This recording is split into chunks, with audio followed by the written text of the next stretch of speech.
All right, so it is December the 26th, the day after Christmas, Merry Day After Christmas. And today's lesson, it's session 4 in the study guide, page 37, if you would like to follow along there. And again, we're going to take a little bit of a break from Ezekiel and talk out of Matthew, chapter 2, verses 1 through 12. You can see it up on the screen here, the visit of the Magi. So in the first chapter of Matthew, he goes through the lineage of Jesus, which when the old prophets prophesied that the Messiah was going to come, they talked about that he would be a descendant down through this lineage of David. And so Matthew takes the first part of his book and lays out that lineage to show that Jesus was who the prophets said he was going to be. And then chapter 2 here, of course, is at the end of chapter 1, he starts telling the story of Mary and Joseph and the angel. And here in verse 2, Jesus is born, and the wise men is specifically what he's talking about here today.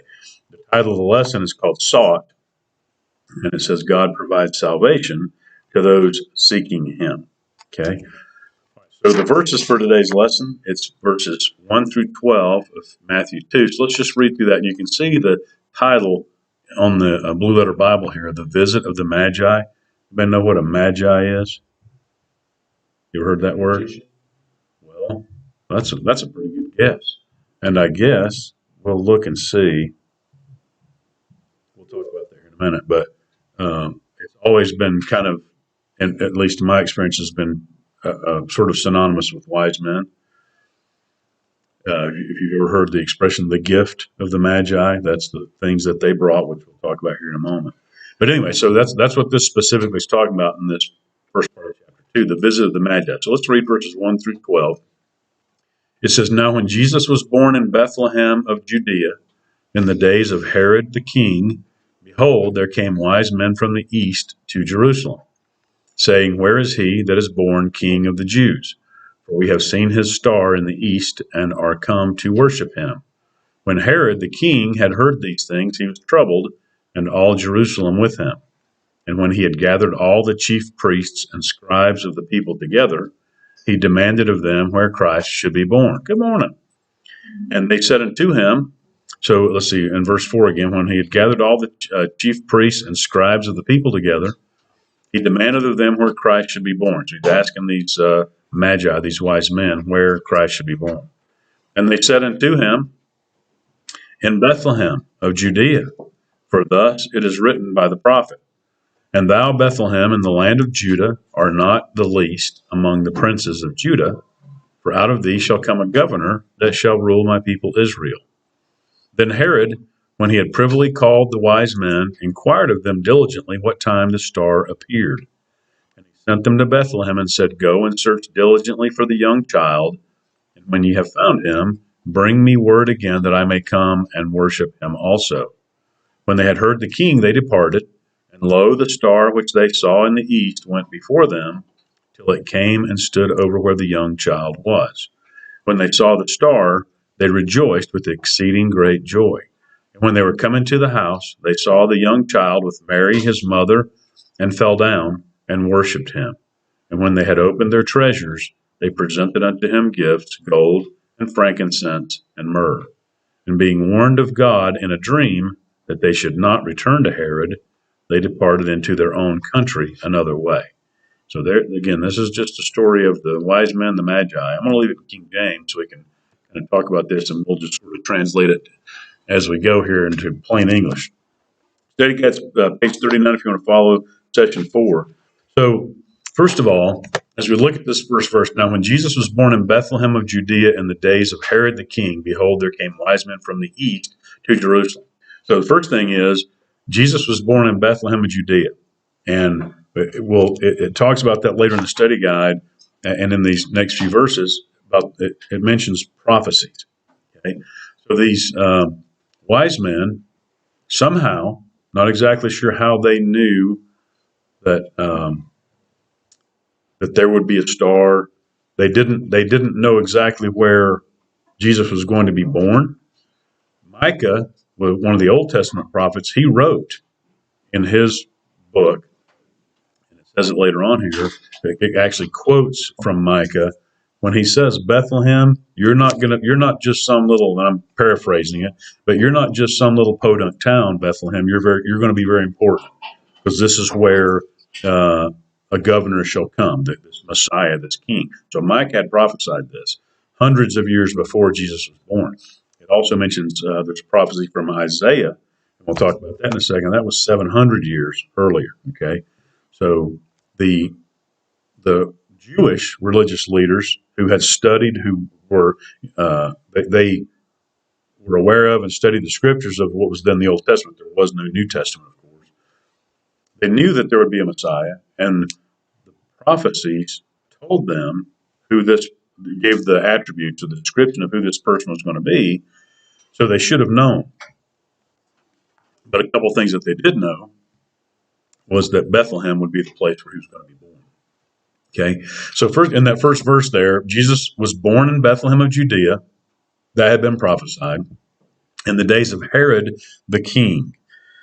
And we'll talk about Herod here shortly. So in the study guide, it says, once these wise men arrived in Jerusalem, they inquired about Jesus' birth.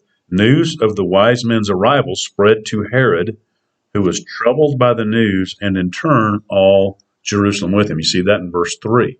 Okay, so these wise men showed up in Jerusalem. How did they get there? They followed this star. And it says in verse 2, these wise men, when they got to Jerusalem, where is this person that's born King of the Jews? Because we have seen his star in the east, meaning that they lived in the east, and they saw this star from the east. It says in the east, but that means, where they were. We were in the east, and we saw the star, and we followed it. Why they did, the Bible doesn't explain, but they did, and they are come to worship him. That's the other thing about these wise men. Not really sure who they were. And that's the next part of this. In the study guide, it says the identity of these men is a mystery. The term magi sometimes is used to describe them. The term could represent a Persian, which is Iran, modern day is Iran, a Persian caste, or astrologers and magicians from Babylon. So that I never really thought about that. Maybe I'd heard it years ago that magi might be short for magician. I just never really correlated that. But perhaps that's what they were. They were some kind of something. Seers, wise men, magicians, astrologers. Again, it doesn't really describe it, but they're just called wise men. Okay. All right. And we always kind of assume three because they brought gold and frankincense and myrrh in the Bible here, at least in Matthew, it says there came wise men from the east. Not exactly.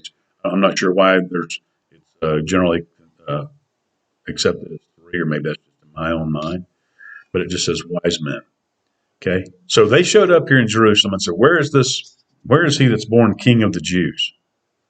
And you better believe that when they start asking that question, the word gets to Herod. And in verse 3, when Herod the king heard these things, he was troubled, and all Jerusalem with him. Now, there's another thing, as when it talks about Herod. It says, one thing is indisputable. God compelled the wise men to find the King of the Jews, and he used a star to guide them. When they got to Jerusalem, they caused a disturbance. The notion of Herod being deeply disturbed, as it says troubled in King James, in CSB it says deeply disturbed. It says it just scratches the surface of the commotion caused. The word that's translated troubled or deeply disturbed means exceedingly stirred up or tremendously agitated. And why do you think that Herod would have been extremely disturbed or agitated when somebody comes and says, where's this person that's born King of the Jews? Well, Herod was the king of the Jews at the time. And so he sees this threat. Okay. In the study guide, it says Herod was not the legitimate king of the Jews. He was half Jewish and half Idumean. And I'm not sure what, where Idumea or where that was from. But it says he had forced his way to the throne with the help of the Romans. Now, the Romans, of course, had conquered everything at that time. And so with the help of the Romans, Herod had forced his way to be the king of the Jews. To keep his position, Herod was extremely loyal to Rome. So he was the king over the Jews, but he was not loyal to them. Matter of fact, it says he also abused his authority and was found to be an exceptionally cruel king. We were watching, and the Nativity, the Nativity story. We watched that last Wednesday night at church. It's really a good movie. It kind of depicts the Nativity. And in it, the Herod, he was talking to his son and talking about this threat of this king coming. And his son, as they're talking about this, Herod told his son, who would be his heir, Antipas was his name. Herod had already killed one or two of his children because they had, it sort of implied that they had spoken against him, maybe, threatened, doubted, who knows. But Herod had killed his own children, and he had also killed other relatives. He was a ruthless, cruel king, as it says here. He would do anything, whatever it took to stay in power, including killing children and his own family members. Caesar Augustus, so Caesar was the emperor or the king, what I guess, I don't know what the right word is. I think of president, but on a bigger scale, of Rome, Caesar Augustus, is stated to have said he would rather be Herod's pig than his son. Okay? Because apparently Herod treated animals better than people. All right. In contrast to Herod, it says Jesus was born King of the Jews. Matthew made it clear that Jesus was the rightful heir to the throne. He was from the tribe of Judah and the lineage of David. Furthermore, he was the Messiah the prophets had foretold. Okay, so that gets us down through verse 3. Herod heard these things. He was troubled, and all Jerusalem with him. The reason Jerusalem was troubled, if a cruel, vicious, mean king is agitated, you can bet he's probably threatening people. We need to figure out where this person is so that I can get rid of it. And you better figure it out soon or heads are going to roll. Okay? So all of Jerusalem was troubled with him. I don't know that the Jews in Jerusalem were thinking, oh my goodness, there's a prophecy that's coming true. Wow, that's not a good thing. I think they were troubled because Herod was angry and agitated. Okay? And there was a threat. All right, so here's what he does in verse 4. He gets the chief priests and scribes of the people together. So I assume this means the religious leaders of the Jews. Chief priests and scribes of the people, and demanded of them where Christ should be born. And it doesn't say that they had to think about it or, find someone like Joseph to interpret a dream or anything like that. He demanded of them where Christ should be born. And they said unto him, they knew this because, again, of the prophet. This is from Micah. They said unto him, in Bethlehem of Judea, for thus it is written by the prophet. And of course, they meant Micah. And in verse 6, they quote what Micah had said. And thou, Bethlehem, and in the land of Judah, art not the least among the princes of Judah, for out of thee shall come a governor that shall rule my people Israel. Let me see if I can find the right one. Micah 6:2, I think, is the reference that it said. No, I guess wrong. Let's see here. Where was that?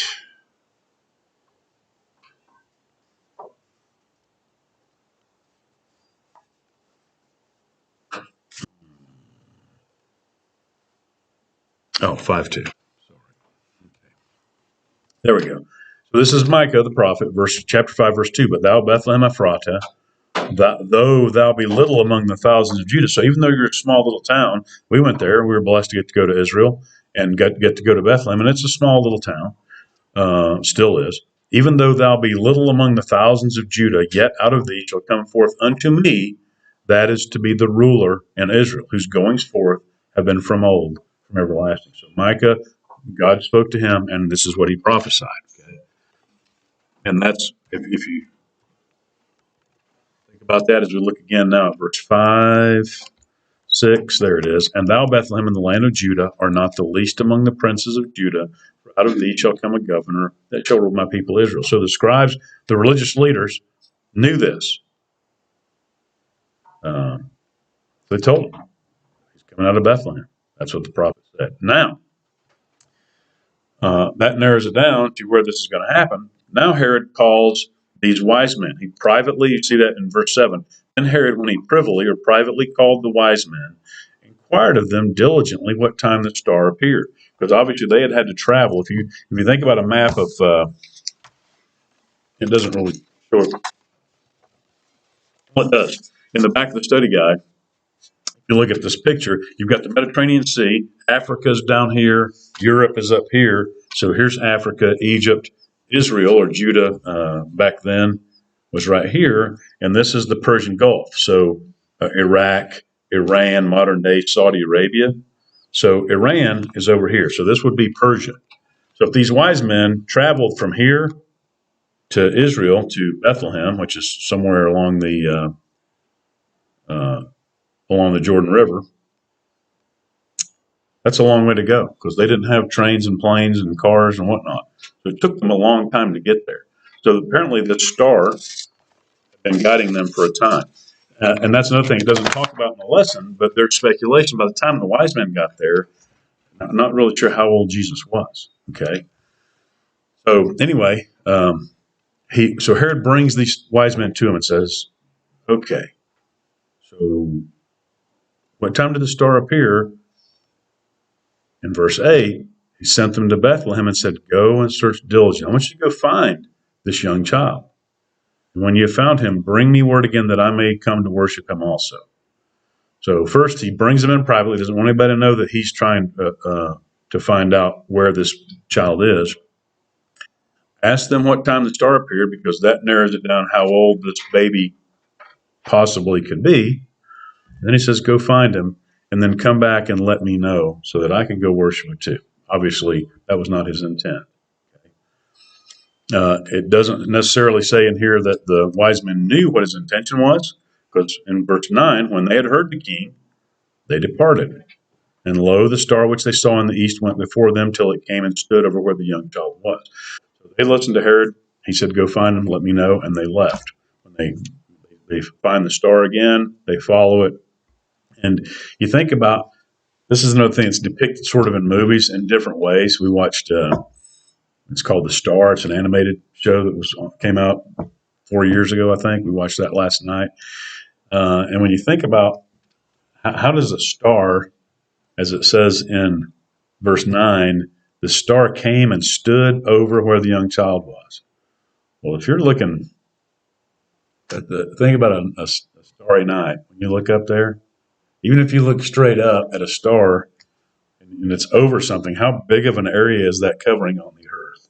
Pretty big. So what was it exactly from that star that kind of pinpointed where Jesus was? We don't know.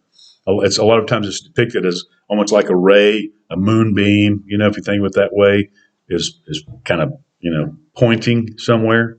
Not really sure, but however God did it, the star led them to Jesus, and it says it stood over where the young child was. So they find him. The prophecy was fulfilled about where he was. They follow the star, which they apparently were aware of for some reason was going to take them to see this king. Now, let me go back one thing. In verse 7 and 8, when Herod sent them, in the study guide on page 42, it says the word secretly, he privately or secretly calls them. He wanted to gain information that he could use to do away with the child. Obviously his intent was to kill this child. He wasn't going to see the movie. Anybody here seen the movie The Man in the Iron Mask? Where there's a twin, as it turns out, and they don't kill him. They just put him in prison. So they kind of hide him. At least, that's how the movie goes up until the end. But anyway, they didn't kill him. Well, Herod, he wasn't going to, let's just put this kid in a home and take care of him, but we don't want to make sure we watch him so he doesn't become king. He was going to solve the problem himself. All right? So it says, the wise men went to worship the king of the Jews, the religious leaders, and this is something I never really thought of either. So Herod called together the religious leaders and said, okay, where is this child going to be born? Oh, king, he's going to be born in Bethlehem. That was prophesied by the prophet. Oh, okay. These wise men are here looking for him. So obviously something has happened, that this prophecy that was done hundreds of years ago, something has happened because people are looking for this king of the Jews. You would think that especially the religious leaders, if not the king, would say, that's kind of curious. Why don't we go? And, if you look at a map of Israel, Jerusalem, which is where it talks about where Herod was, is 5 miles away from Bethlehem. Whereas, Iran is hundreds and hundreds and hundreds of miles away. Herod, even if Herod didn't say to the religious leaders, go find him, you'd think that they would have had the curiosity to say, our scripture has prophesied this for hundreds of years. Something has happened. There's a star. There's people who are looking for him. Maybe we should go and see it. But they didn't. Don't know why, but they didn't. So it says, while these wise men went to worship the King of the Jews, the religious leaders ignored the news, and Herod wanted to put an end to Jesus. Okay? It says, people today, like Herod, may have insincere motives for worshiping the Savior. I read that and I was thinking, okay, how can you have an insincere motive for worshiping the Savior? I mean, if you're worshiping, that tells me that you recognize who he is. But it goes on to say in the study guide, perhaps so when it's talking about people today, perhaps they attend Christmas services out of a sense of duty, or perhaps they want others to see them in church. So that would be a false motive maybe for being in church. God sees through false motives. Jesus deserves our worship because of who he is, God's only Son, our Savior and Lord.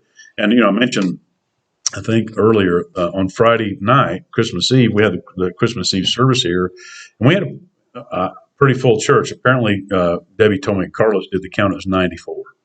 So, Cheryl had said it looked like there's about 100 people there. It looked so crowded to me, I said, it's got to be 125. We used to have 150 here on Sunday mornings.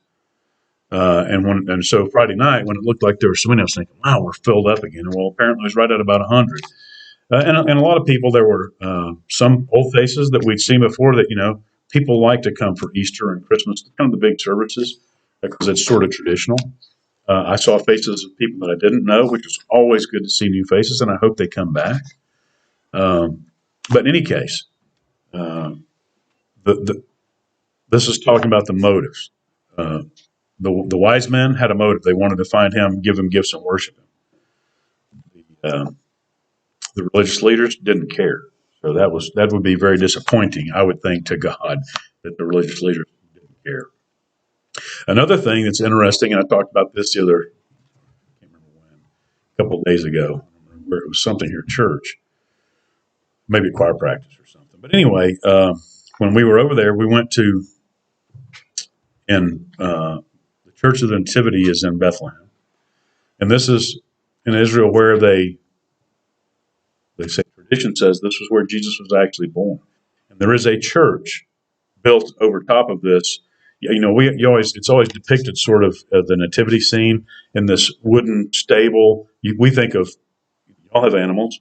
Right up the road here, Mr. Merrill's place, where he's got a barn, with cows and these little donkeys, and there's goats and all, whatever, chicken, livestock. You think of barns, wooden structures. Well, back in those days, there wasn't a lot of wood, and just the way Israel was laid out, it was more like caves, okay? Which was surprising to me when I went over there and went down into the stable. It's underground. It was a cave.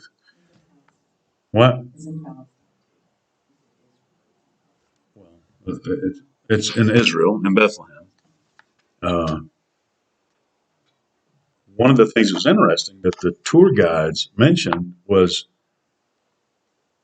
sometime after Jesus was crucified, ascended, like a couple hundred years, when they started building churches and finding significant places and putting a church there as kind of a remembrance or memory or to worship. When Israel was conquered by the Persians, they destroyed a lot of Christian heritage churches and whatnot. One of the very few, and they said that Church of the Nativity, I think it's the oldest standing, intact Christian church that's over there. And the reason that it was still standing, that they told us, was because when these Persians came to just destroy everything and conquer, they saw a mosaic on a wall in this church that depicted 3 men in Persian attire. Okay, so they said, "Oh, Persians. We'll leave this." And so that kind of lends to these men were apparently Persian, the wise men that came, and for that reason, that church was not destroyed. All right. So, but anyway, back to the motives. We talked about it was disappointing that the religious leaders didn't really seem to care. All right, verses 9 through 12. The wise men left, followed the star, found where the young child was. How that happened, I don't know. It was miraculous. When they saw the star, they rejoiced with exceeding great joy because now they're back on track. And in verse 11, they come into the house where the young child was. It says house, of course, it was the stable outside of, they couldn't find room at an inn. But I look at that as the abode, the dwelling, the place where Jesus was. When they came into that place, they saw the young child with Mary, his mother, and fell down and worshipped him. And when they had opened their treasures, they presented unto him gifts, gold and frankincense and myrrh. Why they gave these gifts, there's no explanation for that either. But an interesting point that I had not thought of, that the study guide points out, it says, once at the house, the wise men worshiped Jesus. Their worship of him points to Jesus' deity. And again, these men, it doesn't say they're Jewish, but they were compelled by some reason to go find him and worship him and bring him gifts. But it says the law of Moses prohibited the worship of anyone or anything but God. So even whatever compelled these wise men, it was of God. They did not worship Mary. They're in Catholicism. They've elevated Mary to I don't know. It's not like we believe as Baptists. Okay, but so Jesus, God, is the one worthy of worship, the only one. But it says they did not worship Mary. Rather, they fell on their knees before Jesus, presenting him. And this is a newborn baby, right? They fell on their knees, presenting him with gold, frankincense, and myrrh.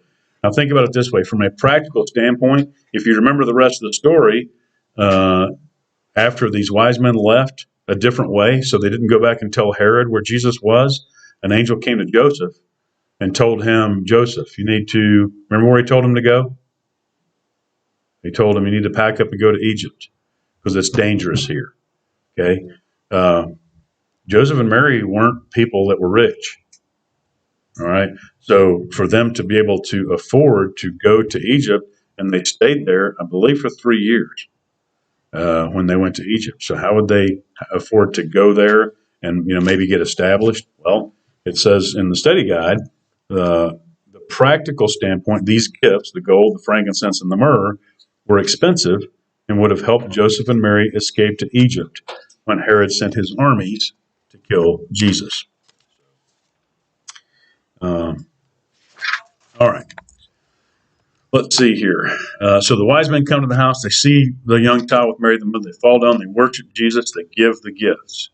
And then finally, as far as this lesson says, and being warned of God in a dream, that they should not return to Herod, they departed into their own country another way. So at the end of the lesson, it says, the wise men returned to their home country by a different route because they were warned in a dream about Herod. It says dreams play an important role in Matthew 1 and 2. The Lord's angel told Jesus in a dream of Jesus' conception. Let me say that again. The Lord's angel told Joseph in a dream of Jesus' conception. Told him, Mary's pregnant. It's okay. It was of God. God also warned Joseph by a dream to flee to Egypt, which we just talked about, to avoid Herod's death decree. When Herod died, God again came to Joseph in a dream, advising him he could come back to Israel. And it says, finally, in a dream, Joseph was warned not to settle in Judea, so he settled in Galilee to the north, which is where Jesus did his preaching. A lot of his preaching was around the Sea of Galilee up on the north end of the lake, the sea. All right? So they were warned in a dream to go the other way. We all know the rest of that story, that Herod then, apparently I don't know if he guessed or his seers figured out, maybe the star was in the sky for a couple of years, but his decree was that all children 2 years and younger, boys 2 years and younger, were to be killed. I think it was just boys, 2 years and younger to be killed. And his army into Bethlehem. I don't know how many that was, but they killed every child, right? So which luckily Joseph had escaped. To conclude the lesson, it says, Jesus can be found by those who desire to worship him. This goes back to the wise men. They were compelled by some reason, and they were able to find. God led them to Jesus using a star. It says, how ironic and how tragic that while the wise men came so far to worship the Christ child, Jerusalem's other so-called wise men would not travel even 5 miles to investigate the wise men's claims. As far as we know, no one bothered to get on a donkey and ride to Bethlehem to see if maybe, just maybe, the Messiah's birth had occurred. And even today, for Orthodox Jews, the traditional Jews who don't acknowledge the New Testament, the reason they don't acknowledge the New Testament because the New Testament is the story of Jesus, the good news, the gospel. Even though it was prophesied in their Old Testament, Isaiah was very explicit in saying that that a virgin would conceive and that there would be this Savior born. Isaiah prophesied it. They did not recognize that that's who Jesus was. Again, we've talked about this before. They expected, I guess, a conquering king, Messiah, to come, and so to think that God would come to earth in the form of a lowly human, a baby, that just didn't fit their idea of what the conquering Messiah would look like. So they didn't believe it, and to this day they don't, which is tragic. Because the New Testament also says that one day, we talked about this in, I think, the last quarter in Corinthians, every knee will bow and every tongue will confess that Jesus Christ is Lord. Everyone, whether they believe or not, they will confess that. So, all right, questions on that? God will help people find him. Wise men, us today. And I love that saying I've said before, no matter how far you've walked away from Jesus, he's one step away. You can turn one step back, and it's right there. All right. Questions, comments? Let me stop this.